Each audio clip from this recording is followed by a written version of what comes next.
Alpine has made remarkable progress in the past couple of races, and from a backmarker team, they've successfully launched themselves into the midfield, likely to receive around €30 million more in prize money than what was originally projected before the Brazilian GP. However, the progress wasn't incidental, and even though they're about to replace the driver with the most starts for the team with Doohan at the finale in Abu Dhabi, Alpine is onto something that might turn them into a real competitor from 2026 onwards. But does Mercedes have a lot to do with this situation, and is Alpine finally moving in the right direction? It's safe to say that Alpine is one of the most positive surprises in the 2024 season, at least talking about the ending stages, because seeing where they started and where they're about to end at P6, we're very likely to see massive investments made in the team for the upcoming year. But again, none of this came as a coincidence, because they changed their team principal and appointed Oliver Oakes, but probably the more controversial decision was to bring back Flavio Briatore, who said that he isn't here to make friends with anyone, and his only goal is to bring the team back to its winning paths like in the glory days of 2005 and 2006.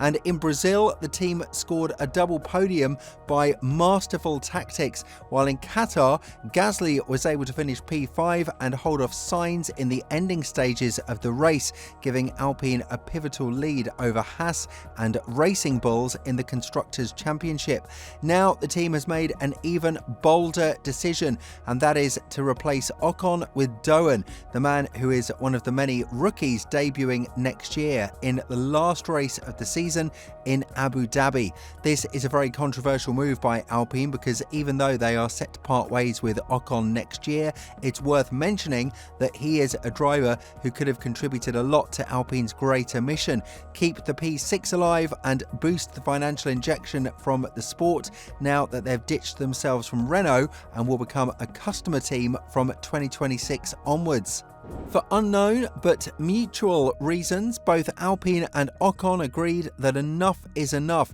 and they didn't live up to the last race in Abu Dhabi, as the Frenchman will leave the team with which he scored 3 podiums and 1 race win on a sour note. He'll have a lot to prove in Haas next year, but what we can see right away is that Alpine is investing in their youth, and by promoting Doohan a bit earlier, they want to strip off the pressure of driving in a competitive F1 weekend in 2025 as much as possible. Even though many perceive this step as a small one, it's definitely made in the right direction. And when announcing this, Alpine stated that Doohan will race with the number 61 in his first and last race in 2024, but will take the number 7 next season. Obviously, this isn't something that should surprise us, because the team has one of the most popular and controversial figures back in the sport, Flavio Briatore. The man who was expelled from the sport due to the Crashgate fiasco back in 2008 is now on a mission to return the team back to its former glory,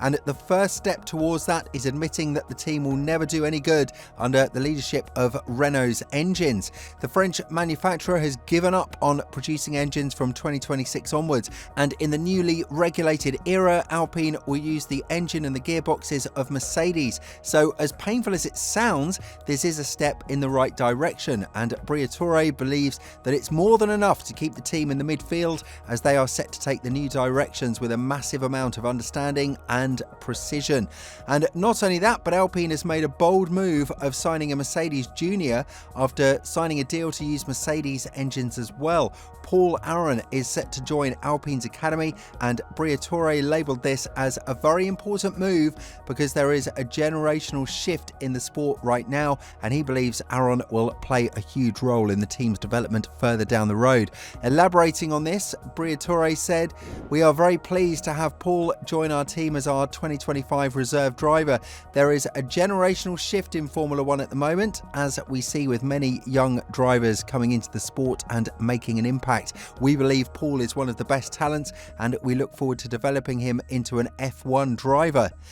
But again, if there is one thing that this move of Alpine proves, it's the situation of the drivers' lineup. Even though Doohan has a contract for the next year, rumours are that it's not long term and that it could be as short as 5 races. Yes, You heard that right. We might be looking at a 5-race stint for Doohan in Alpine because the team aims to be competitive sooner rather than later. And if they see that the Australian is a loose cannon who cannot keep the car on the track, unlike Gasly, who is not only scoring points on a regular basis in the past couple of races, but also hasn't done any damage to his car whatsoever, then a replacement is silently waiting in the bushes in the name of Franco Colapinto. When talking about it, his current boss James Vowles stated that there are constant talks to keep the Argentinian driver on the grid because of his talent. However, the initial statement that Colapinto made on the grid has now faded away with the last couple of crashes. But nevertheless, Alpine are still interested in his services, and when talking about it, Vowles said, "The best I can really tell you is we're actively working with teams that are interested to try and find the right arrangement that helps Franco, that protects Franco as well, and protects all the parties involved." So it's very much in those lines. It's never straightforward between Formula One teams because you're fighting on track and you're trying to find a solution for a career of a young man. But answering the question of Franco, he is earning his place. He needs to do more on the track to keep earning his place as a result of things, but he is shining, and that is why there is interest from teams. But we need to remain realistic here, and while it looks like Alpine's interest in Colapinto is very high, the signing of Paul Aron and the promotion of Doohan goes to show that the team wants to make F2 drivers into superstars in Formula One, or at least give them the opportunity to do so. On top of that, they've proven that they want to promote from within their inner circles, and Vowles has opened up that chances are Colapinto won't drive in 2025 as an active driver. However, that won't change the fact that the interest from other teams, including Alpine, will remain super high once the opportunity arises from an underperforming driver. When talking about Red Bull and Alpine's interest in Colapinto, Vowles continued, "There is interest, but more than that, I can't really say at this point in time. I think those teams need to figure out what seats they have and don't have going into next year before we can ascertain where he is going, if he is going there. If Franco is not in a racing seat next year,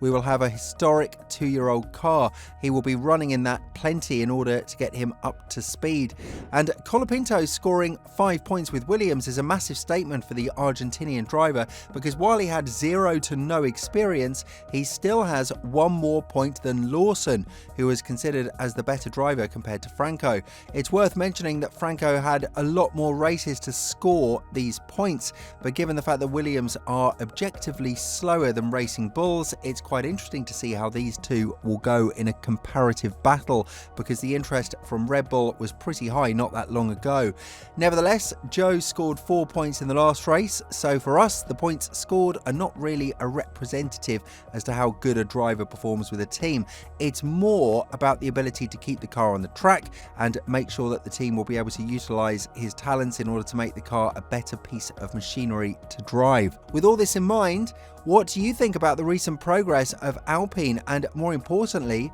what do you think about the controversial decision to replace Ocon in the last race with Doohan, something that could return back to haunt them as they are fighting for P6 in the Constructors' Championship? Let us know what you think in the comments below, and if you're interested in the latest bombshell dropped from Verstappen to Russell, make sure to check out the video that appears on your screen right now.